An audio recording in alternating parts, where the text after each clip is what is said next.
மனுஷரை எங்கள் தலைமேல் ஏறி போக பண்ணினே, தீயையும் தண்ணீரையும் கடந்து வந்தோம், செழிப்பான இடத்துல எங்களை கொண்டு வந்து விட்டி. கிறிஸ்துவுக்கு மிகவும் பிரியமான அன்பு தேவனுடைய பிள்ளைகளே, செழிப்பான இடத்துக்கு நேராக ஒரு அழைப்பு, ஆசீர்வாதத்துக்கு நேராக ஒரு அழைப்பு. அந்த அழைப்பை பார்க்கும் பொழுது தேவன் இப்படியாக சொல்லுகிறார், மனுஷனை எங்கள் தலைமேல் ஏறி போக பண்ணினி, தீயையும் தண்ணீரையும் கடந்து வந்தோம், ஆனால் செழிப்பான இடத்துக்குள்ளாக கர்த்தர் அவர்களை கொண்டு வந்து விட்டார். இந்த காலை வேளையில ஆசீர்வாதத்துக்கு நேராக உங்களை அழைக்கிறார், செழிப்பான இடத்துக்கு நேராக உங்களை அழைக்கிறார். ஆனால் அதுக்கு முன்பாக சில காரியத்தில் பார்க்கும் பொழுது சோதனைகளை சகித்து விட்டு சில நேரம் வனாந்தரத்தை கடந்தாக வேண்டும். செழிப்புக்கு நேராக ஆசீர்வாதத்துக்கு நேராக போகும் பொழுது பல வனாந்தரங்கள் வருகிறது. அந்த வனாந்தரத்தை நாம் மேற்கொள்ளும் பொழுது அந்த வனாந்தரம் என்பது சோதனை குறிக்கிறது. அந்த சோதனையை சகித்து கொண்டு அந்த சோதனைக்கு மேலாக ஒரு ஜெயம் எடுக்கும் பொழுது செழிப்புக்கு நேராக நீங்கள் ஸ்தோத்திரம் சேர முடியும். செழிப்புக்கு நேராக கர்த்தர் உங்களை கொண்டு வந்து சேர்ப்பா. இங்க பார்க்கும்போது மனுஷரை எங்கள் தலைமேல் ஏறி போக பண்ணினி, சங்கீதம் 66 சங்கீதம் 12 சொல்லும் பொழுது மனுஷரை எங்கள் தலைமேல் ஏறி போக பண்ணினி. பார்வோனுடைய அந்த ஆளோட்டிகள் என்ன பண்ணாங்க அப்படின்னா, இஸ்ரவேல் மக்களை ஒடுக்கினார்கள். இஸ்ரவேல் மக்களை எப்பொழுது பார்க்கும் பொழுது கட்டாயமாய் வேலை வாங்கினார்கள், அவர்களை கட்டாயப்படுத்தினார்கள். அவன் 12 மணி நேரம் அல்ல 20 மணி நேரம் வேலை வாங்கினார்கள், அவர்களை ஒடுக்கினார்கள். ஆனால் இஸ்ரவேலின் தேவனாய் கர்த்தர் அவர்கள் எவ்வளவாய் ஒடுக்கப்பட்டார்களோ அவ்வளவாய் பெருகும்படி செய்தார். இந்த காலை வேளையில உங்களை பெருக்கத்துக்கு நேராக கர்த்தர் அழைக்கிறார். இஸ்ரவேலின் ஆண்டவர் இயேசு கிறிஸ்து பெருக்கத்துக்கு நேராக இந்த காலை வேளையில உங்களை அழைக்கிறார். அருமையான சகோதரா, அருமையான சகோதரியே, இந்த செய்தியை கேட்டுக்கொண்டிருக்கிற அருமையான சகோதரா சகோதரியே, உன்னை பெருக்கத்துக்கு நேராக அழைக்கிறார். ஆனால் பிசாசு மற்ற மனிதர்கள் உன் எதிராளிகள் எல்லாம் நீ வீழ்ந்து போக வேண்டும் என்று விரும்புகிறார்கள், நீ வனாந்தரத்திலே மாட்டிக்கொண்டு மறிய வேண்டும் என்று விரும்புகிறார்கள். ஆனால் தேவன் உன்னை குறித்து ஒரு உயர்ந்த சித்தம் வைத்திருக்கிறார். தேவன் உன்னை குறித்து ஒரு உயர்ந்த நோக்கம் வைத்திருக்கிறார். அந்த நோக்கம் என்னவென்றால் செழிப்பான இடத்திலே கொண்டு வந்து சேர்க்க வேண்டும். எனவே நீ தீயையும் தண்ணீரையும் தாண்டித்தான் ஆக வேண்டும். தீ என்பது பிரச்சனை போராட்டங்களை குறிக்கிறது, தீ என்பது அழிவுகளை குறிக்கிறது, நாசங்களை குறிக்கிறது. அது மாத்திரமல்ல, தண்ணீர் என்பது எதை குறிக்கிறது அப்படின்னா பேர் அலைகள், சுனாமிகள், காட்டாற்று வெள்ளங்கள், இதெல்லாம் குறிக்கிறது. இதெல்லாம் மேற்கொள்ளும்படி தேவனாய் கர்த்தர் உங்களுக்கு இந்த நாளில் அற்புதங்களை செய்ய போகிறார். கடன் என்கிற தீயை நீங்கள் மேற்கொள்வீர்கள். குடும்ப பிரச்சனைகள், உறவுகளில் சில கசப்புகள், சில பிரச்சனைகள் போராடி கொண்டிருக்கிறீர்கள். அந்த ஸ்தோத்திரம், அந்த தண்ணீர்கள் நீங்கள் கடக்கும்படி தேவன் செய்வார். அற்புதங்களுக்கு நேராக நீங்கள் வரவிடாதபடிக்கு சில நேரம் காட்டாற்று வெள்ளங்கள் மோதி கொண்டிருக்கிறது. அதிசயங்களை நீங்கள் பெற்றுக்கொள்ளாதபடிக்கு, செழிப்பான இடத்துல வந்து சேரவிடாதபடிக்கு வனாந்தரம் இஸ்ரவேல் மக்களை அடைத்து போட்டது.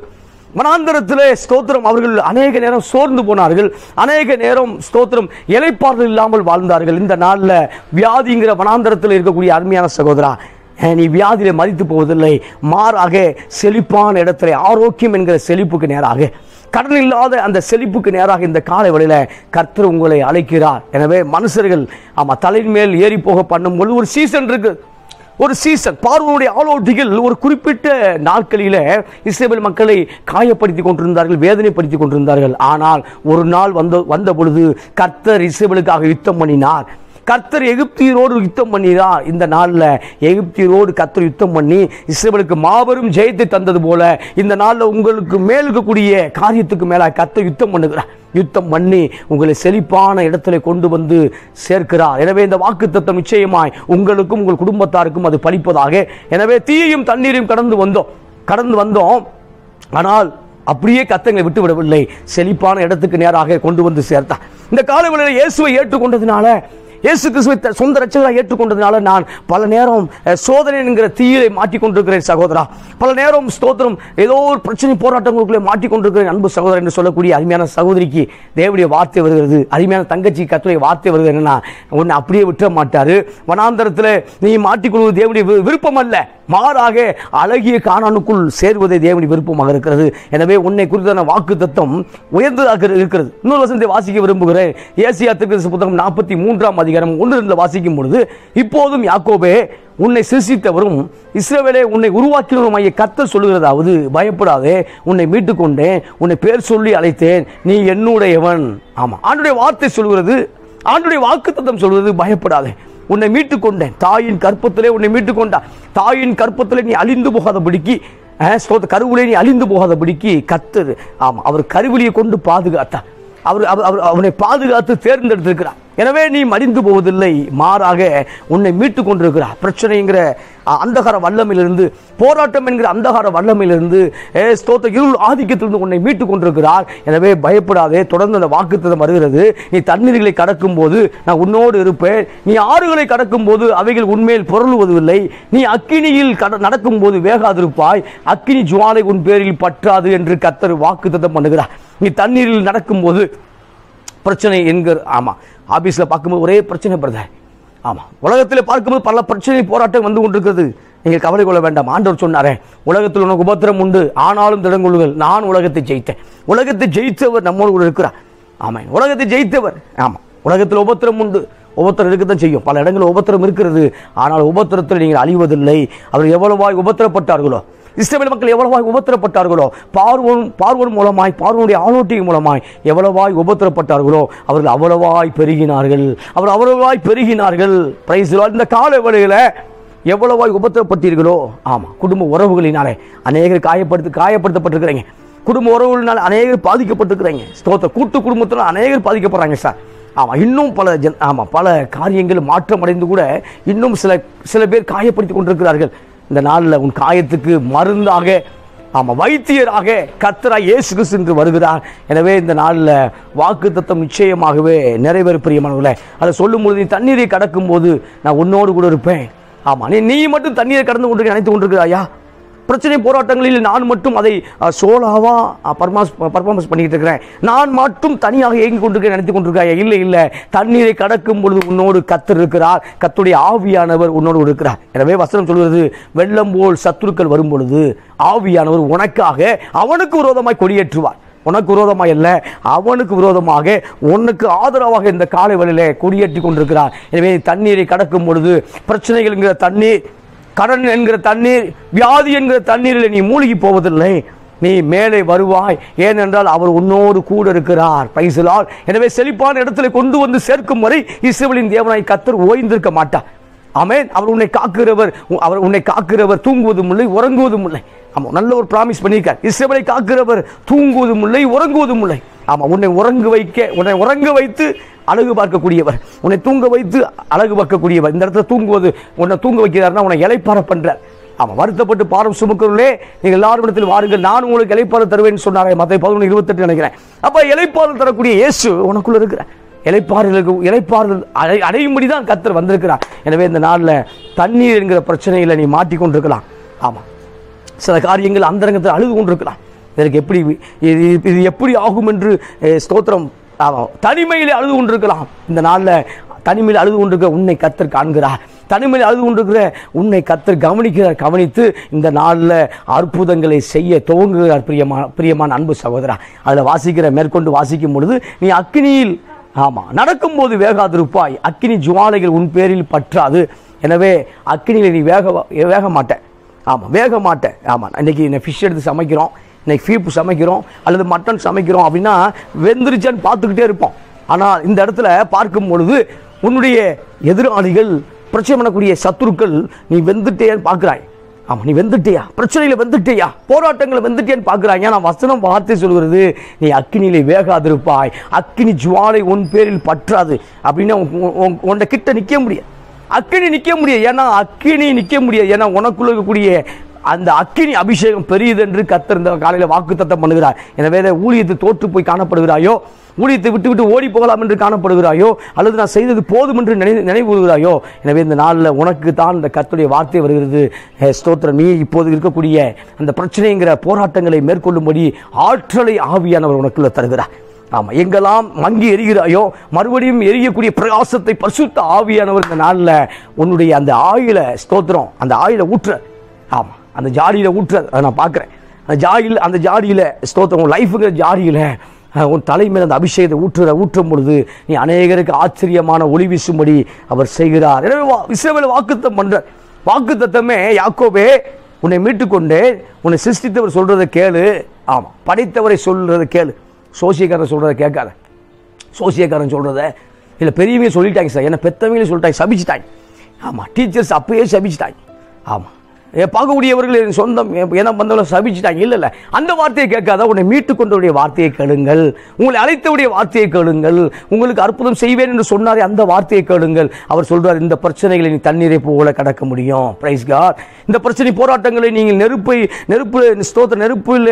நெருப்பு போன்ற இந்த பிரச்சனைகளை, அக்கினி போன்ற பிரச்சனைகளை நீங்கள் ஈஸியாக வெளியே வர முடியும் என்று கர்த்தர் சொல்லுகிறார். அதை கவனியுங்கள். ஆமென். எனவே வார்த்தைகளை தியானிக்க அழைக்கப்பட்டிருக்கிறோம், பிரச்சனையை தியானிக்க அல்ல. அதிகமான பிரச்சனைகளை தியானிக்கிறோம், ஆனால் அதிகமாய் வார்த்தைகளை தியானிக்கவில்லை. இந்த நாளில் கர்த்தருடைய வார்த்தை சொல்கிறது, ஆமாம், உன்னுடைய பிஸ்னஸில் கர்த்தருடைய வார்த்தையை தியானித்து பழகு.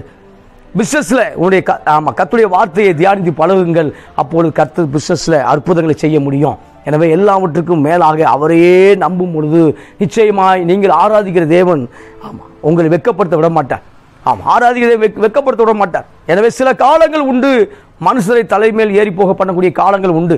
அந்த காலங்கள் தான் 400 ஆண்டுகள் சிறையிருப்பு, அந்த காலங்கள் தான் 70 ஆண்டுகள் சிறையிருப்பு. ஆனால் ஒரு காலம் வந்த பொழுது இவர்கள் ஆளுகை செய்யக்கூடிய ரூலிங் பார்ட்டியாக மாறினார்கள். பிரியமானவர்களே, இந்த நாளில் எங்கே ஒடுக்கப்பட்டாயோ, என் கிராமத்தில் ஒடுக்கப்பட்டிருக்கேன் சார்.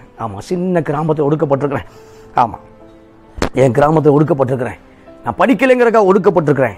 என் ஜாதி பின்னணியத்தை ஒடுக்கப்பட்டிருக்கேன். இல்லை, கர்த்தரால் கூடாத காரியம் ஒன்றுமே இல்லை, தேவனால் கூடாத காரியம் ஒன்றுமே இல்லை. இன்றைக்கும் அவர் அற்புதங்களை செய்யக்கூடிய அளவுக்கு இயங்கி கொண்டிருக்கிறார். இன்னொரு வசனத்தை வாசிக்க விரும்புகிறேன். தானியேல் புத்தகம் 3ஆம் அதிகாரம் 17 வாசிக்கும் பொழுது, நாங்கள் ஆராதிக்கிற எங்கள் தேவன் எங்களை தப்புவிக்க வல்லவராக இருக்கிறார். அவர் எரிகிற அக்கினி சூளைக்கும் ராஜாவாகிய உம்முடைய கைக்கும் எங்களை நீங்களாக்கி விடுவிப்பார்.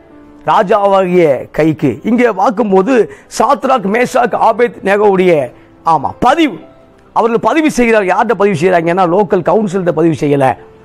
ஒரு 120 நாட்டுக்கு மேலாக மிடில் ஆசியாவை ஆண்டு கொண்டிருக்கிற பாபிலோன் ராஜாவுக்கு நேராக பேசிக் கொண்டிருக்கிறார்கள். நேபுகாத் நேச்சருக்கு நேராக பேசிக் கொண்டிருக்கிறார்கள். என்னன்னா, நேபுகாத் நேச்சர் சொல்லும் பொழுது ஒரு 60 முழம் நீளமான உயரமான ஒரு சிலையை அவர் அந்த சமவெளியில் செய்து வைக்கிறார்.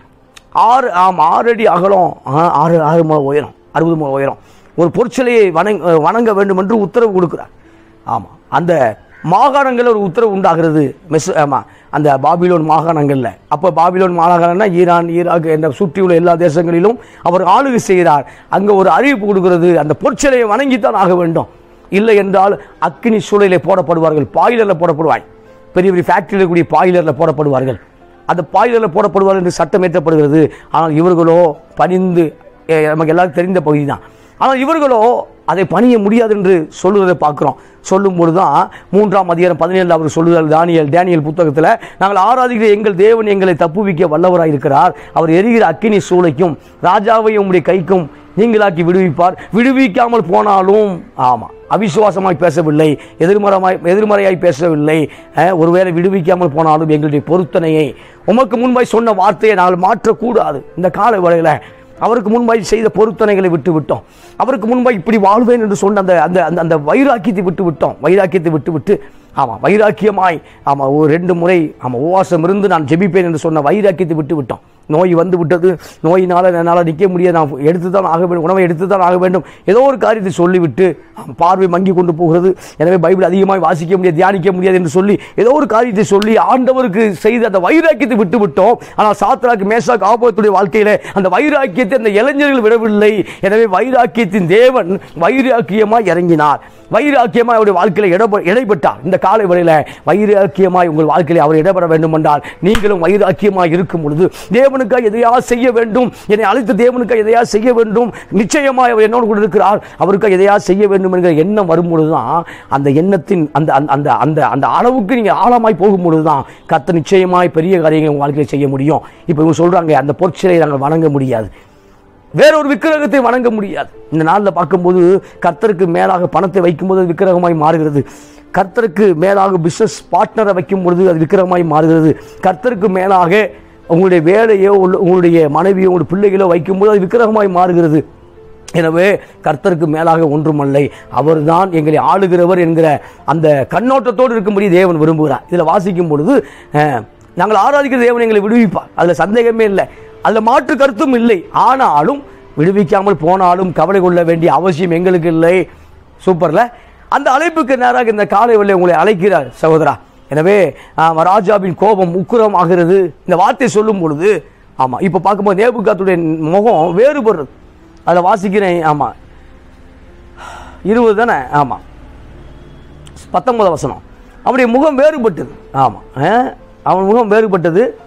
அப்போ சாதாரணமாக சூடாக்குவதை பார்க்கலாம் 7 மடங்கு அதிகமாக சூடாக்கும்படி உத்தரவு கொடுத்து தன் இராணுவத்தில் பலசாலிகளை சாத்ராக் மேஷாக் ஆபேத்நேகோவை கட்டி அந்த பாய்களில் போடும்படி, அந்த எரிகிற அக்கினி சூளைகளை போடும்படி உத்தரவு கொடுத்தது பார்க்குறோம்.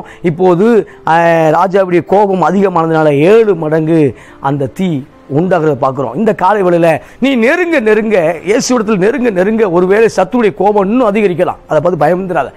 நீ வேதத்தை இன்னும் அதிகமாக வாசிக்க விடாதபடி ஏதோ கணவர் மூலமாக, மனைவி மூலமாக, பிள்ளைகள் மூலமாக அல்லது ஏதோ ஒரு மூலமாக இன்னும் பிசாசு தடை பண்ணக்கூடிய காரியத்தில் மும்முரமாக இறங்கலாம். ஆனாலும் சோர்ந்து போகாத. ஏன்னா அந்த உச்சக்கட்டத்தில் உன்னுடைய விசுவாசம் பரிசோதிக்கப்பட்டு கொண்டிருக்கிறது.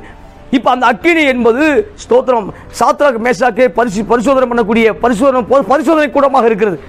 அந்த அக்கினி தான் சோதனை கூடமாக இருக்கிறது. பிரியமானவர்கள், இந்த காலை வேளையில் எதெல்லாம் உன்னை செய்யக்கூடாதுன்னு அழுத்துதோ, கர்த்தர் செய்ய சொல்லியிருப்பாரு, இப்போ செய்யக்கூடாது என்று அழுத்துகிறதோ அதுதான் உனக்கு சோதனை கூடமாக இருக்கிறது என்று நான் இந்த காலை வேளையில் பதிவு செய்ய விரும்புகிறேன். ஆமென். எதெல்லாம் செய்யக்கூடாது என்று தேவன் சொல்லியிருக்க, நாம் அதை செய்ய துணிந்திருக்க, அதுதான் நமக்கு பரிசோதனை கூடமாக இருக்கிறது. இப்போ பார்க்கும்போது சாதாரணமாய் பாய்களில் போட முடியும்.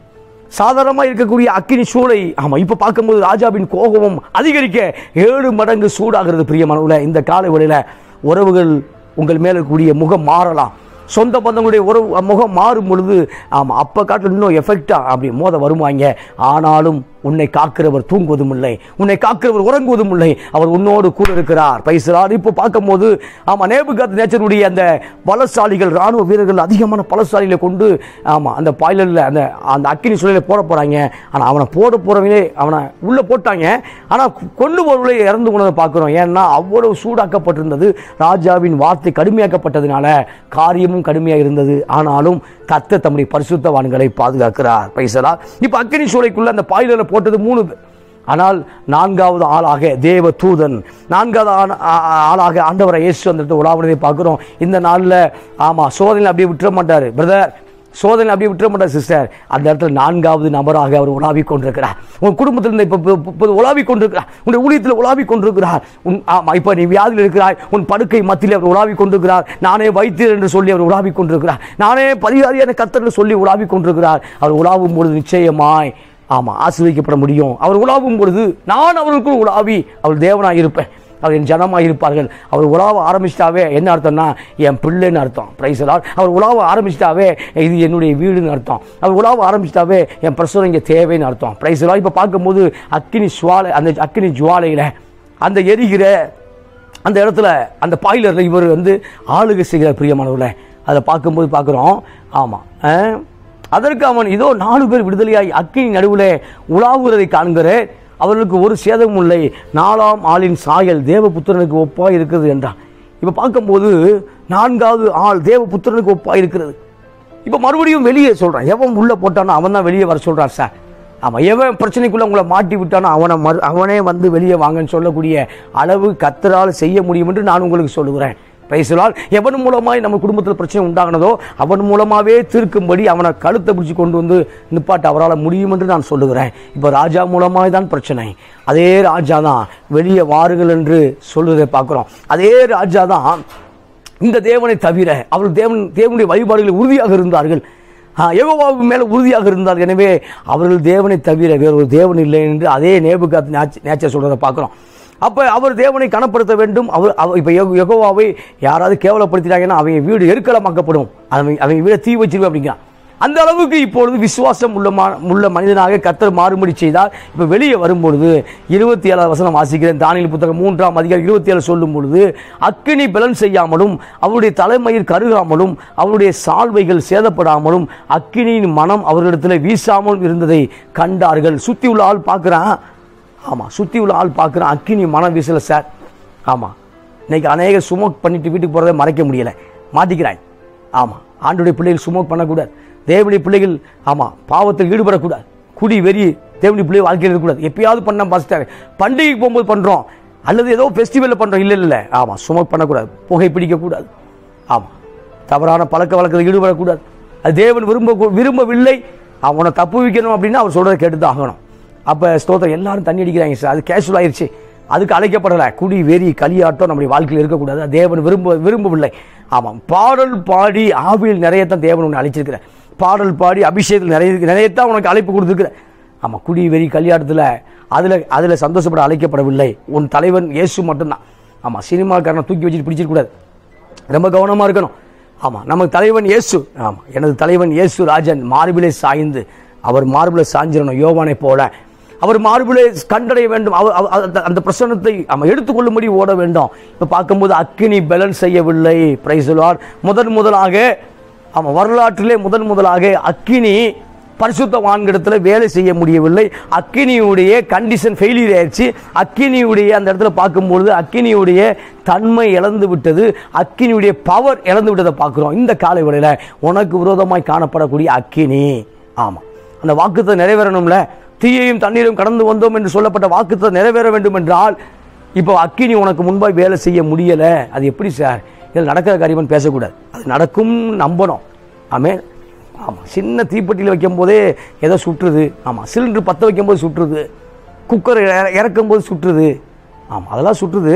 ஆனால் இங்கே பார்க்கும்போது உன்னை சுடணும்னு ஒரு பிரச்சனை வரும்பொழுது சுட முடியாது என்று பைபிள் சொல்லுது. இப்போ அக்கினியில் போடும்போது அக்கினி புகையாவது வாசம் அந்த இடத்துல வந்திருக்கணுமே, புகை கூட வரவில்லை. அக்கினி பேலன்ஸ் செய்யவில்லை. இந்த காலை வேளையில் ஆமாம், கடனுங்கிற அக்கினி உன்னை கொண்டு வர முடியாது. ஆமாம், பிரச்சனைங்கிற அக்கினி உன்னை கொண்டு வர முடியாது. மாறாக ஸ்தோத்திரம், உனக்குள்ள கூடிய அக்கினியா மயமான தேவன் அவர் உலாவுகிறார். அந்த அக்கினி வேலை செய்வதில் என்று பதிவு செய்ய விரும்புகிறேன். எனவே புகை மனம் கூட இல்லை, ஷர்ட்டில் புகையை வாசனை வரலை. இப்போ ஒரு இடத்துல பார்க்கும்போது குப்பையை போட்டு மலை மாதிரி எரிச்சிட்டு இருப்பாங்க. சில இடங்களில் நம்ம ட்ராவல் பண்ணும்போது குப்பைகளை எரித்து கொண்டிருப்பார்கள்.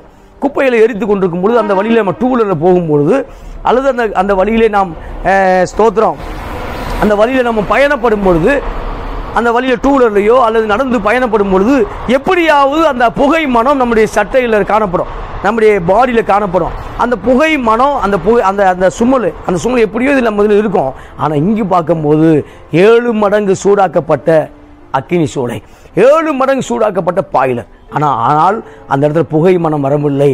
ஷர்ட்டு கருகலை, ஷர்ட்டு ஓட்டை ஆகலை. ஆமாம், ஸ்தோத்திரம், ஷர்ட்டு ஓட்டை ஆகலை, அக்கினி பேலன்ஸ் செய்யலை. திரும்ப சொல்கிறேன், உங்களுக்கு விரோதமாய் அக்கினி பேலன்ஸ் செய்வதில்லை, உங்களுக்கு முன்பாய் அக்கினி வேலை செய்வது என்று பதிவு செய்ய விரும்புகிறேன். ஆமென். எனவே இந்த காலை வேளையில் கிறிஸ்துவுக்கு மிகவும் பிரியமான அன்பு தேவனுடைய பிள்ளைகளை, சாத்ராக் மேஷாக் அதுக்கப்புறம் சொல்லும் பொழுது அவர்களை கவர்னர் ஆக்கினான். அந்த சோதனை கூடத்துக்குள்ளே போயிட்டு வெளியே வரும்பொழுது இப்பொழுது மாகாணங்களுக்கு அவர்களை கவர்னரை போல ஒரு போஸ்டிங்கில் நேச்சர் நியமித்ததை பார்க்குறோம். இந்த காலை வேளையில் சோதனை கூடம் என்பது ஆமாம், ஒன்று அங்கே அழிக்கிறது நினைக்காதீங்க. ஆமாம், கர்த்தர் சோதிக்கிறார், அழிக்க போகிறார், இல்லை. ஆமாம், ஒன்று இன்னும் உருவாக்கிக்கிட்டே இருக்காரு. ஆமாம், உனக்குள்ள கூடிய தனித்தன்மையை உருவாக்கிட்டே இருக்காரு. சோதனை வரும்பொழுது அவங்க கூட யார் நிற்கிறான்னு தெரியும். அதுக்காகவே சில நேரம் வருது. எந்த மனிதர்கள் என் கூட இருக்காங்கன்னு தெரியும். உண்மையான நண்பர்கள் அந்த இடத்துல விளங்க முடியும். அதனால சில அந்த சோதனை பயிற்சி கூடம் என்பது நீ உருவாவதற்கு மகனே மகளே, அந்த பயிற்சி கூடம் என்பது நீ ஆசிரியக்கப்பட வேண்டும் என்கிற நோக்கத்துக்காக நியமிக்கப்பட்டது மகனே மகளே, சகோதரா சகோதரியே. எனவே அந்த நல்ல நோக்கத்தை, ஆமாம், தேவ நோக்கத்தை, ஆமாம், அதனால தான் எப்போதும் ஸ்தோத்திரம் பண்ண வேண்டும் என்று பவுல் சொல்கிறேன். ஆமாம், எல்லா காரியத்துக்காய் ஸ்தோத்திரம் பண்ணி கொண்டே இருங்க. இப்போ இருக்கக்கூடிய பிரச்சனைக்காய் ஸ்தோத்திரம், அந்த பிரச்சனை நிச்சயமாய் மாறும் என்பதற்காய் ஸ்தோத்திரம் அப்படி சொல்லணும். ஆமென். எனவே அந்த பிரச்சனை போராட்டங்களை மூழ்கடிப்பதில்லை. இன்னொரு வசனத்தை வாசிக்க விரும்புகிறேன். 1 பேதுரு புத்தகம் 1ஆம் அதிகாரம் 7 வாசிப்போம். அதுக்கப்புறம் 4ஆம் அதிகாரம் போவோம். இப்போ 1 பேதுரு புத்தகம் 1ஆம் அதிகாரம் 7 வாசிக்கும் பொழுது, அழிந்து போகிற பொன் அக்கினியினாலே ஆமாம் சோதிக்கப்படும், அதை பார்க்கிலும் அதிக வெளியேறப்பட்டதாக இருக்கிற உங்கள் விசுவாசம் சோதிக்கப்பட்டு இயேசு கிறிஸ்து வெளிப்படும் போது உங்களுக்கு புகழ்ச்சியும் கனமும் மகிமை உண்டாக காணப்படும். அழிந்து போகக்கூடிய பொன் அக்கினியால் சோதிக்கப்படுகிறது. அழிந்து போகக்கூடிய பொன், ஆமாம், குகைக்குள்ளே அந்த பொண்ணை சுரண்டிட்டே வருவாங்க. குகைக்குள்ளே போகும்பொழுது, ஒரு கிணறில் போகும்போது, இன்றைக்கி ஆப்பிரிக்காவில் 60% நம்ம எல்லா தேவையும், தங்கத்துடைய தேவையை 60% ஆப்பிரிக்காவில் ஆமாம் பெற்றுக்கொள்கிறோம். ஆனால் அவனுக்கு என்ன கொடுக்குறாங்க? ஒரு 5 கிலோ ஆஸ்வா ஆட்டா மாவை கொடுத்துட்டு அவன் வாங்கிட்டு வந்துடுறாங்க. இன்னமும் ஆப்பிரிக்கன்ஸாக என்ன செஞ்சுட்டு இருக்காங்க? ஆமாம், 25 கிலோ அரிசி சிப்பத்தை கொடுத்து அவங்க ஏமாத்திட்டு இருக்காங்க. அப்போ இங்கே பார்க்கும்பொழுது அங்கேருந்து அந்த குகையிலே அந்த பொன் எடுக்கப்படுகிறது. எடுக்கப்படும் பொழுது அது கோல்டு பிஸ்கட்டாக மாறுது. இப்போ கோல்டு பிஸ்கட்டாக மாறுறதுக்கே அது அக்கினிக்குள்ளாக கடந்து போக வேண்டி இருக்கிறது. இப்போ கோல்டு பிஸ்கட்டாக இருந்தால் போதும் அப்படின்னா அது ஷோகேஸில் வைக்க முடியாது. இப்போ ஷோகேஸில் வைக்கணும் அப்படின்னா அது நல்ல நெக்லஸாக மாறணும், செயினாக மாறணும், ப்ரேஸ்லெட்டாக மாறணும், நல்ல ரிங்காக மாறணும், மோதிரமாக மாறணும், அழகாக ஷோகேஸில் வைக்கணும், அல்லது ராஜாவுடைய ராணியுடைய கிரீடத்தில் வைக்கணும் அப்படின்னா அது என்ன செய்யணும்? இன்னமும் சோதனைக்குள்ளாக கடந்து போக வேண்டும். இப்போ அந்த அழிந்து போகக்கூடிய பொன், அந்த பொண்ணை அழிஞ்சு போகும், அவ்வளோதான். ஆனால் அழிந்து போகக்கூடிய பொண்ணுக்கே ஒரு பெரிய அக்கினி சோதனை இருக்கிறது பிரியமானவர்களே. இப்போ அந்த அக்கினி சோதனை மூலமாய்த்து அந்த பொன் போனால் மட்டுமே ஷோகேஸுக்குள்ள தங்க அந்த அந்த ஜுவல்லரி கடைக்குள்ள சொல்கிறாங்க, அந்தந்த விளம்பரம் சொல்லிட்டு இருக்காங்களா டிவியில், ஏகப்பட்ட விளம்பரம் தங்க நகைகளுக்கு. அந்த ஷோகேஸில் வைக்கக்கூடிய அந்த நகைகள் அக்கினியில் பரிசோதிக்கப்பட்டு அக்கினி அதில் சோதிக்கப்பட்டு பல அந்த ஹீட்டுக்குள்ளே வந்து அதை உருகி பல டெம்ப்டில் அனுபவிச்சு தான் அது நம்ம அழகாக கிடைக்கிது இந்த காலை வேளையில். அதை பார்க்கிலும் வெளியேறப்பட்ட விசுவாசம் என்று பதிவு செய்கிறார் பேதுரு. சூப்பரில் பத்ரோஸ் சொல்கிறாரு, பீட்டர் சொல்கிறாரு, அதை பார்க்கிலும் வெளியேறப்பட்ட விசுவாசம். ஆனால் என்ன விசுவாசம் அப்படின்னா அதை பார்க்கிலும் அந்த அழிந்து பொண்ணை காட்டிலும் விசுவாசம் வெளியேறப்பட்டது சகோதரா. ஆமாம், பொண்ணை காட்டிலும் விசுவாசம் வெளியேறப்பட்டது. இப்போ சொல்லும்போது இன்னைக்கு சவரன் 85,000 போயிடுச்சு, இன்னொரு 3 மாதங்களில் 1 லட்சம் ரூபா போயிடும் அப்படி சொன்ன உடனே நமக்குள்ள விசுவாசம் குறையுது. ஆனால் கர்த்தர் இன்னும் என்ன ஆசீர்வதிப்பாரு, விசுவாசம் வந்தால் தான் 1 லட்சம் இல்லை 2 லட்சம் ஆனால் கூட நான் வாங்க முடியுங்கிற ஸ்தோத்திரம். அந்த விசுவாசம் வந்தால் மட்டும் தான் வாங்க முடியும். சூப்பரில் அப்போ அந்த விசுவாசத்தை தூண்டுகிறவர் யாருன்னா பரிசுத்த ஆவியானவர். அந்த விசுவாசம் எப்போ வருதுன்னா அவரோட இணைக்கப்படும் போது தான் வருது. அந்த விசுவாசம் எப்போ வருதுன்னா தங்கம் 85,000 இல்லை 1 லட்சம் 2 லட்சம் போனால் கூட நான் வாங்குவேன். ஏன்னா என்னை ஆசீர்வதிக்கிறவர் கவர்மெண்ட் இல்லை, என்னை ஆசீர்வதிக்கிற வானத்தையும் பூமி உண்டாக்கினவர் ஆபிரகாமின் தேவன் தான் என்னை ஆசீர்வதிக்க முடியும் என்று நம்பும் பொழுது நீங்கள் எல்லாவற்றையும் எளிதாக சுதந்திரித்துக் கொள்வீர்கள். ஆமேன்னு சொல்லுவோமா? ஆமென். அப்போ காலேபும் யோசுவாவும் சொல்கிறாங்க அதை நாம் எளிதாக பிடித்து கொள்ளலாம்.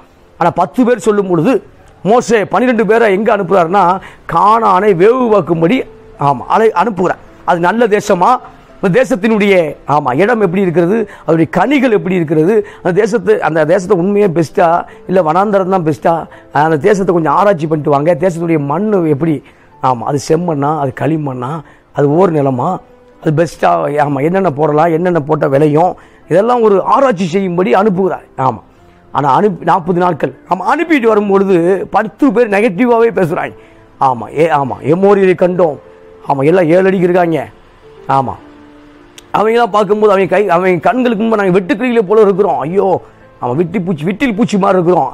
அவங்க முன்னெல்லாம் சண்டை போட்டு ஜெயிக்க முடியாது. இவங்க சண்டை போடுறதுக்கு அழைக்கலை. ஹலோ, சண்டை போடே அழைக்கலை. சண்டை போட்டு பிடிக்கணும் அப்படின்னா எரிகோ மதிலை உடைச்சிருக்கவே முடியாது. அது 10-12 வருஷம் உடைக்கணும், உடைச்சதே உள்ளே போக முடியும். அப்போ எரிகோ மதில் 7 நாட்கள் விழுந்து போனதுக்கு கர்த்தருடைய அற்புதம் தான் காரணம். இவர்கள் இடிக்கவில்லை. இந்த கால வேளையில் பல நேரம் உங்களை என்னையும் பயமுறுத்தக்கூடிய காரியம் என்னென்னா சாத்தான் பயமுறுத்திக்கிடுவான். உன்னால் அதை வாங்க முடியாது, உன்னால் ஜெயிக்க முடியாது, உங்களை சண்டை போடவே அழைக்கலை, நீங்கள் சும்மா இருப்பீர்கள். சும்மானா பிரைஸ் அண்ட் வொர்ஷிப். நீங்கள் சும்மா இருப்பீர்கள். அதுக்கு தான் கர்த்தர் அழைத்திருக்கிறா. இந்த கால வேளையில் சண்டை போட்டு கிடைக்காது. இன்னைக்கு காலிலிருந்து சாத்தானை கட்டப்போற இல்லை, அவரை உயர்த்த இருள் வல்லமையில் அகன்று போகும் என்று நான் சொல்லுகிறேன். இருள் மேகம் விலகும் என்று சொல்லுகிறேன். இருள் மேகம், அந்த மிஸ்ட், அந்த மூடு மணி அது விலகும். Praise the Lord. இப்போ பார்க்கும்போது அழிந்து போகிற பொண்ணுக்கே அவ்வளோ டெஸ்டிங் பீரியட் இருக்குன்னா, சோதனை கூடங்கள் இருக்குன்னா, அதை பார்க்கிலும் விலையேறப்பட்ட விசுவாசம் இருக்கிறது. அந்த விசுவாசம் உனக்குள்ள இருக்கு. விசுவாசத்தை பிடிச்சிக்க, விசுவாசத்தில் டெவலப் ஆகிட்டேன்னா நீங்கள் என்ன செய்ய முடியும்? அக்கினி போல சோதனைகளை எளிதாக கடக்க முடியும் என்று பேதுரு பதிவு செய்கிறார். Praise the Lord. எனவே இந்த காலை வேளையில் விலையேற்றத்தை குறித்து ரொம்ப கவலைப்படுறோம். நம்ம உண்மைதான், விலைவாசி கூடிக்கிட்டு இருக்குது. விலைவாசி கூடும்போது என்ன நடக்குதுன்னா சேவிங்ஸ் கட் ஆகுது. சூப்பரில். அப்போ விலைவாசிகள் அதிகரிக்க பட்ஜெட் இடிக்குது. ஏன் சேவிங்ஸ் குறையுது? ஆனால் சேவிங்ஸை பெருக பண்ணுறதும் கர்த்தர் தானே, பண உயர்வை கொடுக்கறதும் கர்த்தர் தானே, பண வரவை அதிகரிக்கிறதும் கர்த்தர் தானே, பணத்தை தர்றது கர்த்தர் தான். மனுஷன் மூலமாக கொடுக்குறாரு, அவ்வளோதான். மனுஷர் மூலமாக ஒரு கால்வாய் வெட்டுறார், ஒரு வாய்க்காலை வெட்டி அந்த இடத்துல இருந்து வருது, அவ்வளோதான். ஆனால் அவர் தான் அதை உண்டாக்கி நமக்கு அனுப்புகிறார். பிரியமானவர்களே, பரலோகத்திலிருந்து ஒருவனுக்கு கொடுக்கப்பட்டால் ஒழிய, அந்த வசந்த பிடிச்சிங்க, பரலோகத்திலிருந்து ஒருவனுக்கு கொடுக்கப்பட்டால் ஒழிய அவன் எதையுமே அனுபவிக்க முடியாது என்று நான் உங்களுக்கு சொல்லுகிறேன். இப்போ பார்க்கும்போது அதே பார்க்க வெளியேறப்பட்ட விசுவாசம் நமக்குள்ளே காணப்படுகிறது. அந்த வெளியேறப்பட்ட விசுவாசம் என்று சொல்கிறது ஆமாம், பொன்னை காட்டிலும் கோல்டு காட்டிலும் வெளியேறப்பட்ட விசுவாசம். ஆமாம், அப்போ நீங்கள் கோல்டு சீன்னு பார்க்கணும். ஆமாம், உங்கள் விசுவாசத்தை காட்டிலும், உங்களுக்குள்ள கூடிய பரிசுத்தாவியை காட்டிலும், உங்களுக்குள்ள கூடிய பவரை காட்டிலும், அந்த அக்கினி அந்த அபிஷேகத்தை காட்டிலும் அதை போய் கோல்டு ஆன்னு பார்த்துடக்கூடாது. ஆமாம், அதை காட்டிலும் நீங்கள் ஆமாம் விசுவாசம் உயர்ந்தவர் என்று நான் பதிவு செய்ய விரும்புகிறேன். இன்னொரு வசனத்தை வாசிக்க விரும்புகிறேன். 1 பேதுரு புத்தகம் 4ஆம் அதிகாரம்.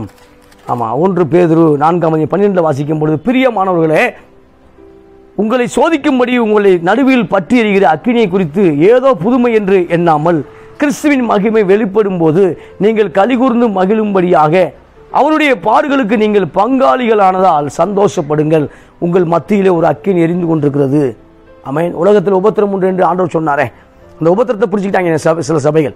சில மக்கள் உபத்திரத்தை பிடித்துக் கொண்டார்கள். ஆனால் வசனம் முடிக்கிறேன், உலகத்தில் உபத்திரம் உண்டு, ஆனாலும் தொடங்கொள்ளுங்கள், நான் உலகத்தை ஜெயித்தேன். உலகத்தை ஜெயிச்சிட்டார். எங்கே வச்சு ஜெயிச்சிட்டாருன்னா கெச்சமலை ஜெயிச்சிட்டாரு, சிலுவையில் ஜெயிச்சிட்டார். அப்போ பிசாசு என்கிட்ட வர்றான், இந்த உலகத்தின் அதிபதி என்கிட்ட வர்றான், ஆனால் என்கிட்ட ஒன்றுமே இல்லைன்ட்டார். ஏன்னா என்கிட்ட எந்த மைனஸும் இல்லை, பிசாசு என்னை தூண்டக்கூடிய காரியம் உள்ள ஒன்றுமே இல்லை அப்படி இயேசு சொல்கிறார். இந்த நாளில் உங்களை எதெல்லாம் தூண்டுகிறதோ அதை ஜெயிக்க வேண்டும் என்று தேவன் விரும்புகிறார். அதை சொல்லும்பொழுது நிறைய விஷயம் விரும்புகிறேன். உங்களை சோதிக்கும்படி உங்களுடைய உங்கள் நடுவில் பற்றியக்கூடிய அக்கினியை குறித்து ஏதோ புதுமை என்று எண்ணாமல், ஆமாம் மலையாளத்தில் போட்டிருக்கு ஏதோ அபூர்வ காரியம் என்று எண்ணாமல், இங்கே புதுமைன்னு வருது மலையாள பைபிளில், அபூர்வ காரியம் என்று எண்ணாமல், அது புதுசாக பார்க்காத டெய்லி. ஆமாம், இன்றைக்கி ஒரு தீயை அணைச்சிட்டு போனேன்னா நாளைக்கு ஒரு தீயை பிசாசு பற்ற வைப்பான், அதையும் அணைக்க முடியும். அப்போ சாகுற வரைக்கும் ஏதோ தீயை வச்சுக்கிட்டே இருப்பான், நீ அணைச்சிட்டே இருக்கணும். ஆமாம், அப்போனா தான் நம்ம அந்த அடுத்த வளர்ச்சிக்கு நேராக போக முடியும் என்று பேதுரு சொல்கிறார். நான் சொல்லலை, பேதுரு சொல்கிறார். எனவே நீங்கள் கிறிஸ்துவின் நாமத்து நிமித்தம் ஆமாம் நிந்திக்கப்பட்டால் பாக்கியவானாக இருப்பீங்க, கவலைப்பட வேண்டாம். கிறிஸ்துவின் மகிமை வெளிப்படும் போது நீங்கள் கலிகூர்ந்து மகிழும்படி. அப்போ மகிமை வெளிப்பட்டுக்கிட்டே இருக்கு. ஆமாம், நீங்கள் ஒவ்வொரு சோதனையை ஜெயிக்க ஆமாம் மகிமை வெளிப்பட்டு கொண்டே இருக்கிறது. போத்திபார் வீட்டில் ஆமாம் அவரை காலி பண்ண நினைச்சான் பிசாசு. வறண்ட குழியில், வெட்டாந்தர குழியில், ஸ்தோத்திரம், ஒன்றுமில்ல தண்ணி இல்லாத குழியில் காலி பண்ண வேண்டும் என்று விரும்பினான் பிசாசு. ஜோசப்புடைய வாழ்க்கையை அப்போ ஒவ்வொன்றா ஜெயித்து கொண்டு வர கடை சிறைச்சாலையில் போட்டு கழிவலான்னு பார்த்தான். அதுலேருந்து கத்தை வெளியே கொண்டு வரார். இப்போ பார்க்கும்போது அவனை பார்வோனுக்கு தேவனாக நியமிக்கிறார். பார்வோனுக்கு அந்த பார்வோன் லெவலில் எகிப்தை ஆளும்படி நியமிக்கப்படும் பொழுது இப்போ பார்க்கும்போது கிறிஸ்துவின் மகிமை அந்த இடத்துல வெளிப்படுகிறது. அவனால் அநேக ஜீவரட்சணை பெற்றுக்கொள்ளும்படியாக, உயிர் வாழக்கூடிய கிருபை பெற்றுக்கொள்ளும்படியாக கர்த்தர் யோசேப்பை வைத்திருக்கிற பிரியமானவர்களே. எனவே இந்த நாளில் ஆமாம் என்ன அக்கினி எரிய புதுமைன்னு பார்த்துக்கிட்டே இருக்காதிங்க. இல்லை இது புதுசு இல்லை, ஏதோ சோதனை, ஆனால் நான் ஜெயிக்க முடியும், நம்புங்க, விசுவாசிங்க. விசுவாசிக்கும் போது ஆமாம் பேதுரு சொல்கிறாரு, அவருடைய பாடுகளுக்கு நீங்கள் பங்காளியாக இருக்கிறீங்க, அவருடைய பாடுகளுக்கு நீங்கள் கசினாக இருக்கீங்க, கவலைப்படாதீங்க, தைரியமாக இருங்க, நீங்கள் மேற்கொண்டு ஜெயிக்க முடியும் என்று கர்த்தர் சொல்கிறார். எனவே இந்த நாளில் தண்ணீரை கடக்கும்போது நீங்கள் மூழ்கி போவதில்லை, ஆறுகளை கடக்கும்போது அவை உங்கள் மேல் புரளுவதில்லை, அக்கினி நடக்கும்போது வேகாதிருப்பாய், அக்கினி ஜுவாலை உன் பேரில் பற்றாது என்று ஆண்டவர் வாக்குத்தத்தம் பண்ணியிருக்கிறார். எனவே நீங்கள் பிரச்சனையை மடிந்து போவதில்லை, நீங்கள் வெளியே வருவீர்கள் என்று கர்த்தர் சொல்கிறார். நிறைய விஷயம் விரும்புகிறேன். தீயையும் தண்ணீரையும் கடந்து வந்தோம், ஆனாலும் செழிப்பான இடத்துல எங்களை கொண்டு வந்து விட்டி. ஆமாம், கொண்டு வந்துட்டார்ல, அவர் தான் ஆரம்பித்தார், விட்டுருவார். அவர் தான் எகிப்திலிருந்து கொண்டு வந்தார், இப்போ கொண்டு வந்து என்ன செஞ்ச விட்டுட்டார், அவர் தான். ஆமேன். ஆமாம், அப்படியே அம்போன் விட்டுற மாட்டார். ஆமாம், வனாந்தர சிலவர் அம்போன் விட்டுட்டார். ஏன்னா அவன் அம்போன் போகவே விரும்பினான். வனாந்தரத்தில் மடிந்தால் நலமாக இருக்கும் நெகட்டிவாக பேசிட்டே இருந்தான். எகிப்து திரும்பினா நல்லா இருக்கும்னு பேசிட்டே இருந்தான். அப்போ மோசையை தவிர இன்னொரு தலைவனை ஏற்படுத்தி நம்ம எகிப்து திரும்பலாம்னு எப்போ பார்த்தாலும் ஒரு ஆலோசனை பண்ணிக்கொண்டே இருந்தான். அதை நம்ம அப்போஸ்தலர்ல வாசிக்கிறோம். அப்போ இன்னும் வேறொரு தலைவனை ஏற்படுத்துவோம் என்று பிளான் பண்ணிகிட்டே இருந்தான். எனவே அம்போன் கர்த்தரை விடலாம்னு நினச்சான். அப்போ பிரச்சனை வரும்பொழுது கர்த்தர் அவன் அம்போன் விட்டுட்டார், அவ்வளோதான். ஆனால் கர்த்தரை விட மாட்டேன்னு உறுதியாக இருக்கும் பொழுது என்ன சோதனை வந்தாலும் நானும் சாத்ராக் மேஷாக் ஆபேத்நேகோ போல உறுதியாக இருப்பேன் என்று நம்பும் பொழுது கர்த்தர் உங்களை கைவிட மாட்டார். கர்த்தர் உங்களை நிச்சயம் நடத்துவார். நீங்கள் தேவனால் ஆசீர்வதிக்கப்பட்டவர்கள் செழிப்பான இடத்துல கொண்டு வந்து சேர்க்கும் வரை உங்களை அவர் கைவிடுவதில்லை என்று நான் உங்களுக்கு சொல்கிறேன். கர்த்தர் தாமே கூட இருப்பாராக. ஆமென், ஆமென்.